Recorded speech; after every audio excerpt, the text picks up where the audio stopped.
It's the 20th of June today, and somewhere in a quiet suburb of Indiana, a man named David sits at his kitchen table. His hands tremble as he holds a photo of his two children now grown. The silence in the room is deafening. The laughter that once filled these walls is gone. David's heart breaks, not from something new, but from something that's lingered too long. Time lost, moments missed, and the regret of not being the father he should have been. And here's the truth. If you're watching this today, there's a good chance you're feeling that same ache. An ache that crawls up your throat every time you see a Father's Day ad, or when a stranger's child yells "Daddy" with joy in a grocery store. So, let me ask you something. How many birthdays did you miss? How many games, recitals, first heartbreaks you weren't there to mend? This pain, this guilt, it's real. But what if I told you heaven doesn't count your failures the way you do? Because, you see, the enemy thrives on making you believe it's too late. But heaven whispers something else entirely. Come back, it's not too late to heal. Today, I'll walk you through something that could change everything. Not with empty talk, but with what I call the reclaim method. A healing system built on truth, time, and transformation. But before we get there, let me show you who David really is, because David's story is more than just about loss. It's about redemption. David was once a successful contractor in Ohio. He worked 12-hour days, sometimes more. He told himself it was for his family that his long hours and late-night meetings were building a better future. But kids don't remember paychecks. They remember pancakes, backyard catch, bedtime stories. David didn't realize the cost of his hustle until his wife left, until his teenage son refused to answer his calls, until his daughter changed her last name on social media. That was 3 years ago. And still not a single Father's Day card. Still, when he prays at night, he doesn't ask for success anymore. He asks God one thing. Please let them forgive me. Here's where heaven steps in. There's a verse that David clings to now, from Joel 2:25. I will restore to you the years that the swarming locust has eaten. What does that mean for someone like you? It means the God of time isn't bound by your past. He's the God who restores years. Not just moments, but years. Not just apologies, but relationships. Not just the photo on your fridge, but the real embrace of your child. That's the first truth of the reclaim method. R. Recognize the lie. The lie that says it's too late, that they hate you, that you'll never matter again. Because healing starts the moment you stop believing the enemy's version of your story. And here's a fact. According to a study by the National Fatherhood Initiative, 78% of children who experience father absence still desire reconnection. They're waiting for you. They might not say it, but deep inside, they hope you'll try. So now I ask you, what would happen if you reached out today? Would your voice tremble? Yes. Would they answer? Maybe not the first time. But what if healing doesn't come in a single phone call, but in consistent courage? What if the step you take today becomes the bridge they walk across tomorrow?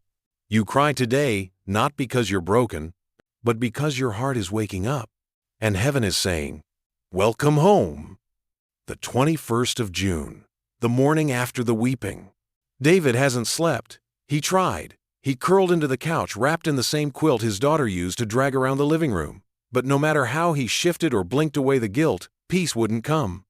At 6:12 a.m., the birds begin their soft symphony outside, and with them, another sound, a small, broken voice inside him saying, call her, just call. But his hand trembles, not because he's weak, but because his heart is carrying a 1,000-pound apology. How do you compress years of absence into one phone call? How do you say, I love you, when your silence screamed louder for years? You may be asking yourself that same thing right now. Because like David, maybe you've come to a point where you're done rehearsing excuses. You're done pretending that time will heal things without action. And that brings us to the second step in the reclaim method. E. Extend the first hand. This isn't just about calling, it's about courage. The kind of courage that walks into a lion's den of emotions and still chooses grace. Let's be real. You might call, and it might go to voicemail. You might speak and hear silence. You might confess and be met with anger. But you know what? That's not failure. That's the sound of walls cracking. That's the first drop of rain before a flood of reconciliation. Back to David. He dialed slowly. Every beep of the number felt like a drumbeat inside his chest. Then, ringing. Once, twice, 3 times. Then a click. Not voicemail. Her voice. Hello? David's knees nearly buckled. He gripped the countertop just to stay upright. Hey, Anna, it's Dad. The silence on the other end was immediate, heavy. You could almost hear her heart racing, just like his. Then, I know, she said, her voice quieter than a whisper. Here's something to remember. Pain doesn't erase love. It just buries it. And sometimes all it takes to unearth it again is a voice. A moment. A spark. David didn't say everything right. He stumbled. He cried. He said, I'm sorry, more times than he could count. But he said it. And that opened a door that had been locked shut for 3 long years. Now here's a truth backed by more than just stories. According to the American Psychological Association, when estranged parents initiate contact with genuine vulnerability, 46% of adult children respond positively within the first year. That's not just data, that's hope with numbers. So today, if you're still hesitating, remember that you're not just calling a number, you're calling destiny. You're calling healing back into the room. And even if your voice shakes, even if your hands sweat and your words falter, it still counts.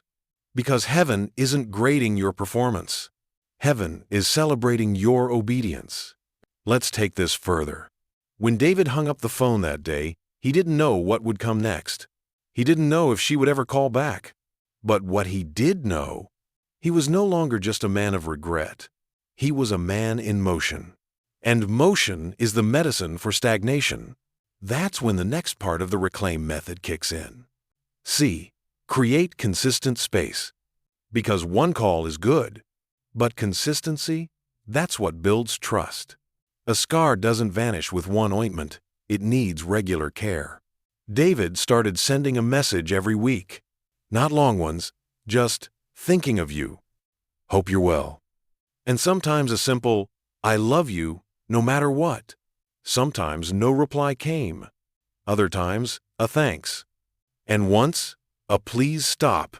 But David kept showing up, because that's what love does. So I want to ask you, who needs to hear your voice again? What's the message that's been buried in your heart for too long? Don't wait for the perfect moment. Moments aren't found, they're made. And even if the bridge feels burned, remember this. Charred wood still floats. It was the first Sunday after the call with Anna. David hadn't stepped foot inside a church in almost a year. Not since the guilt started building like mold in his soul, feeding off silence and shame. But something stirred in him after that trembling conversation. A small ember of hope, faint, but real. He dressed in his best flannel and drove to a little white church on the edge of town. The kind of place where the bell still rings at 9 a.m. and the old wooden sign outside reads, All are welcome, especially the weary. David was bone weary. He sat in the back, far enough to leave unnoticed, close enough to hear if God said something. And that's when it happened. The preacher, a quiet man with silver hair and a farmer's tan, opened his Bible and read, And he will turn the hearts of the fathers to the children, and the hearts of the children to their fathers. Malachi 4-6. David froze. Those words. They weren't just scripture. They were surgery.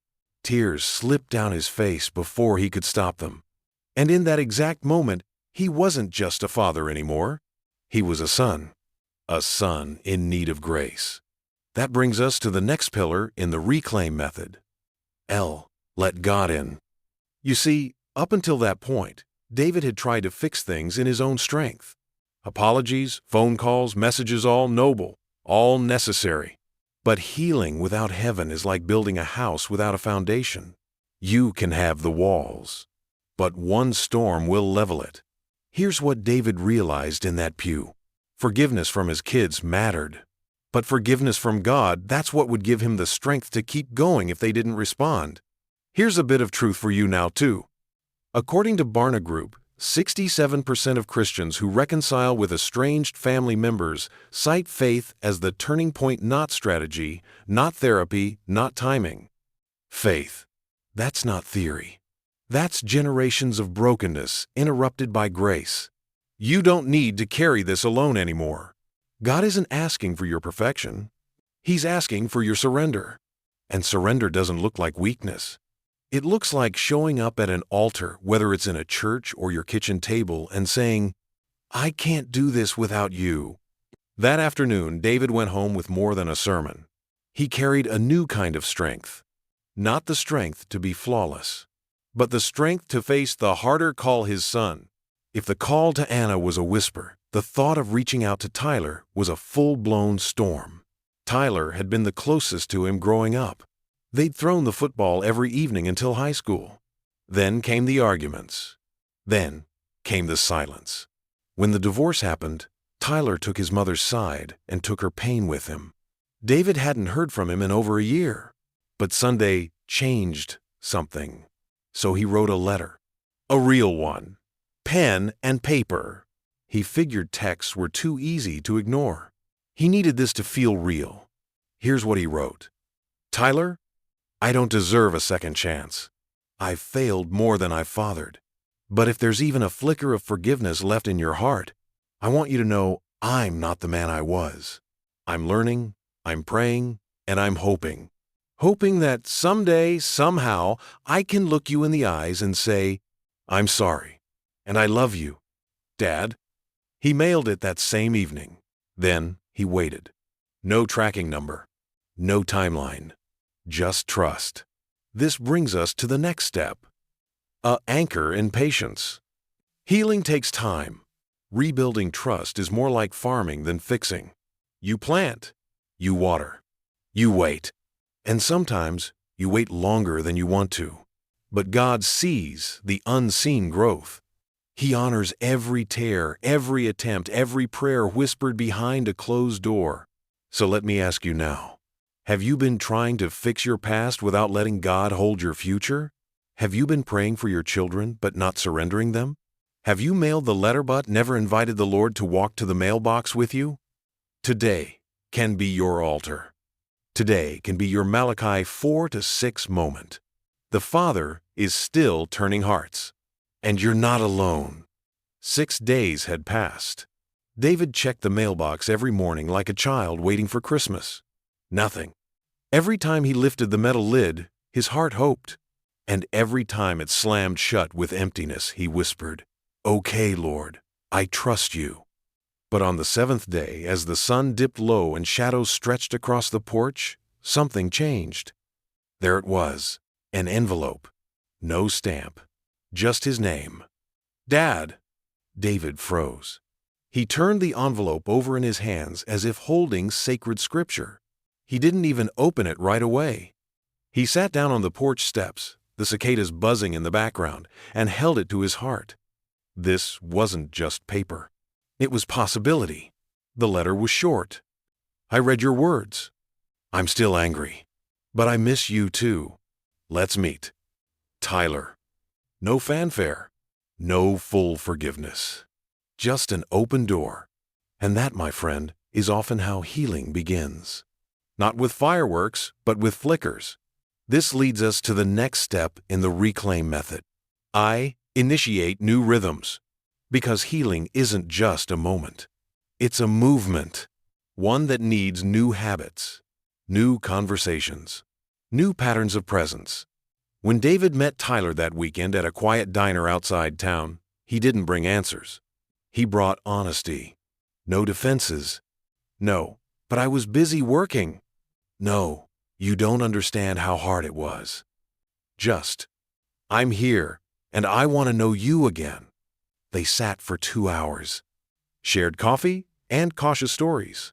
It was awkward, beautiful, tense, sacred. Tyler asked questions. David listened. And when Tyler finally said, "I remember you teaching me how to bait a hook," David smiled for the first time in months. Memories became bridges again. Here's something vital. According to the Journal of Family Psychology, consistent, meaningful engagement between estranged fathers and adult children, even as little as 1 hour a week, dramatically increases relational repair by up to 60%. You don't need perfection. You need patterns. Coffee on Saturdays, a monthly letter, prayer together, even over text. Whatever it is, make it rhythmic. Make it reliable, because rhythms become roots. David and Tyler didn't fix everything that night, but they agreed to meet again the next week, and again the week after. Soon it became their tradition. Friday evenings. One booth. Two broken men, rebuilding something holy. And here's what David noticed. The more consistent he became, the more the silence broke down. Not just in Tyler, but in himself. Because healing your children also heals you. Which brings us to the final core step in the reclaim method. M. Model the miracle. David didn't just want forgiveness. He wanted to become the kind of man his children could trust again. So he changed. He joined a men's prayer group. He started journaling daily.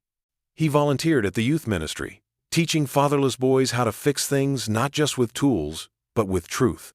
He became what I call a legacy father.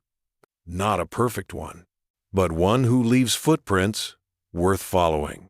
You see, the world doesn't need more fathers in title. It needs fathers who testify. Men who say, "I failed, but look what God rebuilt." Men who don't hide their scars. They hold them up as maps for others. David is one of them now. And so can you be. So let me ask you, what miracle could you model if you stopped hiding your story? Who might find healing if they saw you live out your redemption? It's not too late. Not for you. Not for them. Not for your legacy. It's the 20th of June again. Exactly 1 year since David sat alone in his kitchen, holding that photo and drowning in regret. But today, the room is different. It smells like roasted chicken and fresh rolls. There's music playing from a Bluetooth speaker, a playlist his daughter made. And the table? Set for 3. David adjusts the silverware for the 3rd time. Not because it's out of place, but because it helps settle the butterflies in his stomach. He hasn't hosted them both together since, well, he can't even remember. But they're coming. His children, Anna and Tyler. Not because everything's fixed, not because there are no wounds left, but because the door of their hearts has finally creaked open and they want to try. He walks to the window and sees a car pull up. His breath catches. Anna steps out first, holding a pie. Tyler follows, hands in his pockets, his posture stiff, but his steps steady. They walk up the path together. And for the first time in what feels like a lifetime, David opens the door, and they walk in. This, right here, this is the fruit of the reclaim journey. Not a perfect ending, but a holy beginning. And that brings us to the final moment in the 8-element journey. Emotional call to action. Because now, it's not just David's story, it's yours. So I want to ask you, what table needs to be set in your life? Who have you written off because you believed it was too late? What lie about time have you been believing? Because today, heaven is setting a table too, and your name is on one of the chairs. Before David's kids arrived, he sat down to write one more letter. Not to them, but to God. He wrote, "Lord, I thought I'd ruined everything. But you taught me that ruins are where you do your best rebuilding. I set the table, but you brought the guests. I said I'm sorry, but you softened the hearts. Thank you for showing me that grace runs deeper than guilt. That time, even when it feels lost, can be redeemed. And that being a father isn't about being perfect. It's about staying present." Amen. And so, as they sat down that evening and laughter began to replace the silence, David realized something. He hadn't just gotten his family back. He'd gotten himself back too. The man who once hid from mirrors now stood tall, not because of what he'd earned, but because of what he'd surrendered. So what do you do now? Here are your final action steps. Write the letter. Even if it's never sent, start with words. Start with truth. Make the call. Awkward is okay. Silence is not. Set the rhythm. Commit to a weekly reach out. No expectations, just consistency. Let God lead. This is bigger than you. Invite Him in. Set the table. Literally or metaphorically. Prepare your heart. They may come. Because today, on the 20th of June, you might be crying over what's lost. But heaven isn't counting your regrets. Heaven is counting your steps. Every text, every prayer, every time you bite your tongue and choose kindness, they're all sacred. So don't stop now. Your legacy is being rewritten. And someone somewhere is praying for a father just like you to rise again. Thank you for watching. Now, I ask you from my heart, who do you need to call today? Who needs to know that your door and your heart are open again? Because someone's waiting, and heaven is ready. All it takes is your first step